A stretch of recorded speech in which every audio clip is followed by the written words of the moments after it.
टेन्समध्ये English tense 3 आहेत, past, present, future tense. तर त्याच्यामध्ये simple present tense, simple present tense आज आपण शिकणार आहोत.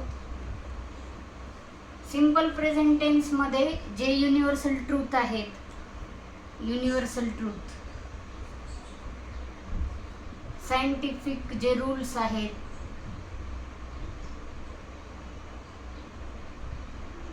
जे विज्ञानाचे नियम आहेत, जे सार्वत्रिक सत्य आहेत, म्हणजे युनिव्हर्सल म्हणजे जे त्रिकालाबाधित सत्य आहेत, आणि सायंटिफिक रूल विज्ञानाचे नियम, आणि डेली आपण जे रुटीन आपले जे कामं करतो आपण डेली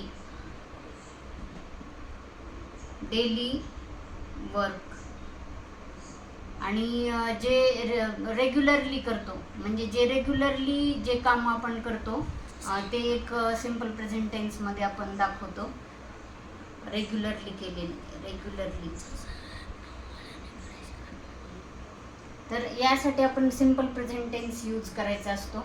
तर कधी पण सब्जेक्ट प्लस जे मेन व्हर्ब आहे त्याचा कधी पण, म्हणजे मेन व्हर्ब म्हणजे मुख्य क्रियापद, त्याचं कधी पण मूळ रूप घ्यायचं, ओरिजिनल फॉर्म.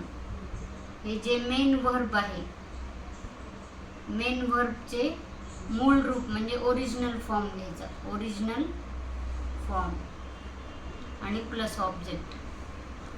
आणि कधी पण जे थर्ड पर्सन सिंग्युलर आहे किंवा ही, शी, इट आहे, आणि याच्यासाठी जे मूळ मेन व्हर्ब आहे त्याचं ओरिजिनल फॉर्म घेऊन त्याला एस किंवा ईएस सफिक्स म्हणजे प्रत्यय लागतो simple present टेन्समध्ये.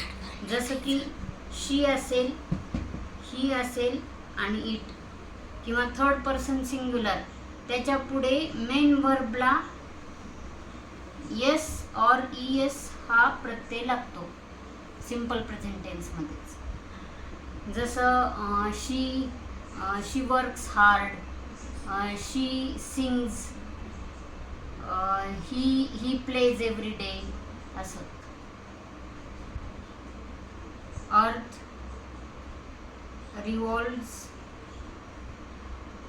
revolves around sun. जसं I wake up at 6 AM in the morning every day.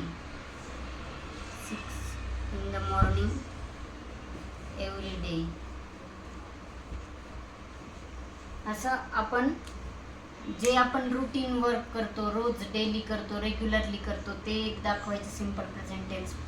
आणि दुसरं म्हणजे युनिव्हर्सल ट्रूथ आणि सायंटिफिक रूल्स. ओके, पॉज कर ना.